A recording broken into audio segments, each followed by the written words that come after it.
বাড়িতে আমার কিছু ভালোবাসার মানুষ আছে, ভাই ভাবি, তারপর হচ্ছে আঙ্কেল আন্টি। ভাবি হচ্ছে যখনই আমাকে কাছে পাবে তখনই ওনার একটাই আবদার থাকবে, রুমি আপু আমাকে কিছু রান্না করে খাওয়ান, চলেন এটা রান্না করি ওইটা রান্না করি একসাথে খাবো। তো সেম ওই দিন বাড়িতে গিয়েছিলাম, যাওয়ার পর জাস্ট টিপ টিপ একটু বৃষ্টি হয়েছে, ভাবি সাথে সাথে গরুর মাংস আঙ্কেলকে দিয়ে বাজার থেকে আনিয়েছে, কারণ রুমি আপুর হাতের রান্না খেতে হবে। তো বলতেছে আপু চলেন আজকে খিচুড়ি হবে আর হচ্ছে গরুর মাংস এবং আপনি রান্না করবেন। আর ভাবি হচ্ছে বরাবরই আমার হাতে রান্না খুব পছন্দ করে, তো আমি হচ্ছে গরুর মাংসটা রান্না করব, সাথে খিচুড়ি রান্না করব, লেটকা খিচুড়ি। আর গরুর মাংসের জন্য আমি সব প্রিপারেশন করে নিয়েছি, এই তো এখানে দেখতেই পাচ্ছেন প্রায় 1.5 কেজি গরুর মাংস আছে। আর নিয়েছি পেঁয়াজ কুচি করে, আর হচ্ছে সব ধরনের মশলা, গরম মশলা, আদা রসুন হলুদ মরিচ, তারপরে হচ্ছে লং লবঙ্গ এলাচ দারচিনি সব কিছু, সব উপকরণ আমি একসাথে গুছিয়ে নিয়েছি। নিয়ে 1.5 কেজি গরুর মাংস খুব ধুয়ে রাখা ছিল, পানি ঝরানো, এটার মধ্যে দিয়ে দিলাম, সবগুলো মশলা দিয়ে খুব ভালো করে মাখিয়ে নিব। এখানে আদা রসুন জিরা সব কিছু পরিমাণ মতো আছে। আর সবগুলো উপকরণ গুছিয়ে নেওয়ার একটাই কারণ, যেন খুব সুন্দর করে রান্নাটা করতে পারি, প্লাস একটু একটু করে ভিডিও করতে পারি। যদিও ভিডিও করার খুব বেশি প্রিপারেশন ছিল না, তারপরও হুট করে মনে হলো একটু স্মৃতির জন্য হলেও যেন আমি এটা ভিডিও করে রাখি। তো 1.5 কেজি গরুর মাংসতে সব ধরনের মশলা দেওয়ার পর আমি এইখানে পেঁয়াজ কুচি দিলাম, সাথে দিব অল্প একটু সয়াবিন তেল, এটা দিয়ে হচ্ছে আমি ভালো করে মেখে প্রায় আধা ঘন্টার জন্য রেখে দিব। এই ফাঁকে হচ্ছে আমি খিচুড়িটা রান্না করব।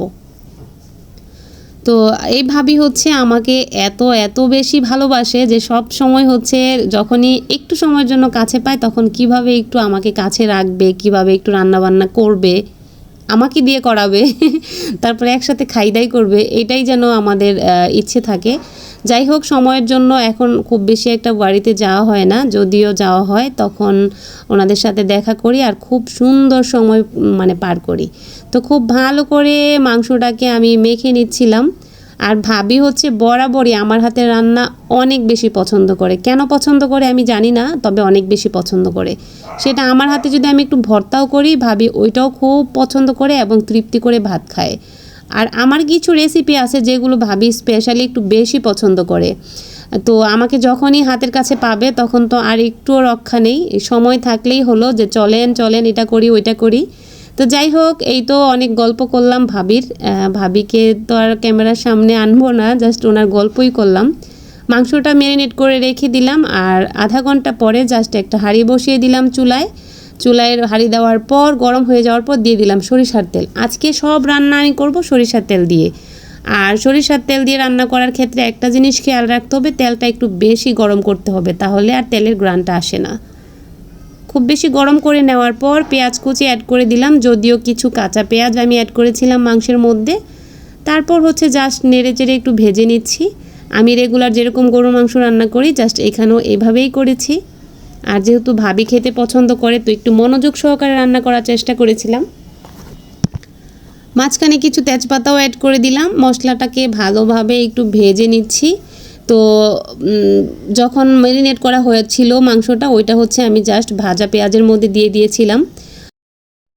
তো এখন নেড়ে চেড়ে খুব ভালোভাবে কষিয়ে নিচ্ছি। ফাঁকে হচ্ছে আমি দিয়ে দিলাম একটু টমেটো, ভালো করে কেটে ছোট ছোট করে দিয়ে দিলাম। আর মাংসটা রান্না করব আলু দিয়ে ঝোল, আর হবে পাশাপাশি লেটকা খিচুড়ি, আরেকটা হবে চ্যাপা শুটকির ভর্তা।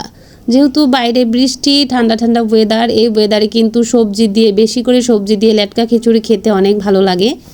আর আজকের পুরো ভিডিওটা আসলে খুব বেশি গুছানো না, একটু এলোমেলো। আর তো এই তো একপাশে মাংস খুব ভালোভাবে কষানো হচ্ছে, সাথে দিয়ে দিলাম আলু, ভালোভাবে কষিয়ে আলুটা দিয়ে তারপর হচ্ছে আরও কিছু সময় কষাবো। তো সবজি খিচুড়ির জন্য এখন কী কী নেওয়া হয়েছে চলুন দেখি। সবগুলো আমিই কেটেছি। এখানে আছে আলু আছে, গাজর আছে, তারপর হচ্ছে কলা আছে, কাঁকরোল আছে, অনেক ধরনের সবজি নিয়েছি, পেঁপে আছে, মিষ্টি কুমড়া আছে, তারপর হচ্ছে ডাল আর চাল, সবগুলো দিয়ে খুব সুন্দর করে একটা বড় পাতিলে একদম লেটকা খিচুড়ি রান্না হচ্ছে। পুরো রান্নাটাই কিন্তু আজকে আমি করতেছি। তো যেহেতু অনেক ধরনের সবজি দিয়ে করতেছি, অনেক বেশি খেতে ভালো হবে আশা করছি। আর অবশ্যই এটাতে ঘি অ্যাড করা হবে লাস্ট মোমেন্টে, যেটার জন্য খাবারের স্বাদটা আরও অনেক গুণে বেড়ে যাবে। তো খুব ভালোভাবে ভিডিওটা করতে পারিনি, আমি প্রথমেই বলেছি একটু এলোমেলো হবে ভিডিওটা, কারণ হচ্ছে নিজের বাসায় আসলে ঠিকঠাক করে গুছিয়ে যেরকম ভিডিও করা হয়, কোথাও গেলে কিন্তু হুট করে এরকমভাবে করাটা হয় না। আর আমার অবস্থা তো অনেক খারাপ, কারণ হচ্ছে বৃষ্টি না, একটু টিপটিপ বৃষ্টি হচ্ছিল, কিন্তু গরম প্রচুর ছিল। আর ভিডিওটা অনেক কয়দিন আগের করা ছিল, তো আপলোড দেওয়া হচ্ছে না। ভাবি প্রায় সময়ই বলে যে রুমি আপু ভিডিওটা আপলোড দিচ্ছেন না কেন? আসলে আমি সময়ের জন্য এডিট করতে পারতেছি না। আর এই ভিডিওটা অনেক বেশি এলোমেলো ছিল, যেটা গুছাতে আমার অনেক সময় লেগেছে। তো এই পর্যায়ে খিচুড়িতে আস্ত কিছু কাঁচামরিচ দিয়ে দিলাম। দেখেন কতটা সুন্দর লাগছে, একদম সবুজ হলুদ সব কিছু মিলিয়ে কিন্তু খিচুড়ির কালারটা সেই আসছে, যদিও ভিডিওতে খুব বেশি ভালো আসেনি। আমি কেন জানি ভিডিওটা করার সময় খুব ভালো কালার আসতেছিল না, কিন্তু লোভনীয় হয়েছিল এবং খেতেও মাশাআল্লাহ অনেক ভালো হয়েছিল। তো খিচুড়িটা প্রায় শেষ পর্যায়ে হয়ে যাচ্ছে, এখন হচ্ছে বাকি প্রসেসটুকু করব। এই পর্যায়ে হচ্ছে আমি একটা ঘুটনি দিয়ে খুব ভালো করে একটু ঘুটে দিব, অনেক বেশি ঘুটবো না, জাস্ট একটু যেন আঠালো আঠালো খুব সুন্দর একদম একটু মানে গলে যায় সবগুলো সবজি এবং চাল ডাল সব কিছু একসাথে মিক্সচারটা ভালো করার জন্য একটু ঘুটে দিচ্ছি। খিচুড়ির পরিমাণটা কিন্তু বেশ অনেকটুকু। তারপরে এই তো নেড়ে চেড়ে খুব সুন্দর করে একটু ঘুটে নিলাম। সব ধরনের সবজি দিয়ে এরকম একটু খিচুড়ি করা হলে কিন্তু একটু আচার অথবা একটু ঘি সাথে অ্যাড করে কিন্তু খুব মজা করে এমনিতেই খাওয়া যায়, তার জন্য মাংসর প্রয়োজন হয় না। তো খিচুড়িটা খুব সুন্দর করে একদম ঘুটে নিলাম, দেখুন খুব সুন্দর হয়েছে। এখন এই পর্যায়ে আমি এটা একটু বাগার দিয়ে দিব। আর এটার জন্য আমি একটা ফ্রাই প্যানে সয়াবিন তেল দিয়ে দিলাম, তার মধ্যে দিয়ে দিলাম গোটা 4টা শুকনা মরিচ। মরিচগুলো একটু ভেজে তার মধ্যে দিয়ে দিব আমি পেঁয়াজ এবং রসুন, পরিমাণে একটু বেশি দিব যেন একটু খেতে ভালো হয়, গ্রানটা ভালো আসে। আর যেহেতু খিচুড়ির পরিমাণটাও একটু বেশি, তো এই তো দিয়ে আমি একটু নেড়ে চেড়ে ভালো করে ব্রাউন কালার করে ভেজে নিব। অনেকে হচ্ছে একদম কষিয়ে মানে মাংসের মতো করে খিচুড়ি রান্না করে, কিন্তু লাস্টে বাগার দেয় না, আর ওইটার একরকম স্বাদ। আর লাস্টে যখন আপনি পেঁয়াজ রসুন এবং এরকম শুকনো মরিচ দিয়ে একটু ফোড়ন দিবেন, তখন এটা খেতে এক্সট্রা একটু বেশি স্বাদ লাগে। একবার ট্রাই করে দেখবেন। তো এই তো ভাজা ভাজা করে তারপর এটা হচ্ছে আমি খিচুড়ির উপর ঢেলে দিব। খিচুড়িটা যদিও আমি একদম কষিয়ে বসিয়েছি, তারপরে হচ্ছে লাস্ট ফিনিশিংয়ে আমি একটু ফোড়ন দিয়ে দিলাম, তাতে খেতে অনেক ভালো হবে। আর দিয়ে দিলাম অনেকগুলো ধনিয়া পাতা তো এটা বলার অপেক্ষা রাখে না, দিলে কতটা সুন্দর খেতে ভালো হয়। ধনিয়া পাতা দিয়ে দিলাম। লাস্ট পর্যায়ে আমি আরও একটা এক্সট্রা অ্যাড করব, সেটা হচ্ছে ঘি। ঘি যখন খিচুড়িতে হবে তখন তার কোনো কথাই নেই। তো ধনিয়া পাতাগুলো খুব ভালোভাবে মিশিয়ে নিলাম এবং এটাতে যতটুকু পারি একটু পরিমাণে হচ্ছে ঘি দিয়ে দিলাম।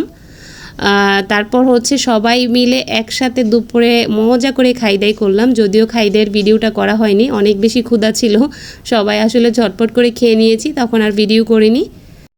তো এই তো ভিডিওটা যদিও খুব বেশি গুছানো না রান্নাবান্না, তারপরও হচ্ছে সবার সাথে খুব সুন্দর সময় কাটিয়েছি, রান্নাবান্না খাই দাই করেছি, খুব ভালো সময় কেটেছে। তো এরকম সময় কিন্তু পরিবারের সাথে মাঝে মধ্যেই কাটানো উচিত, তাতে কিন্তু অনেক ভালো লাগে।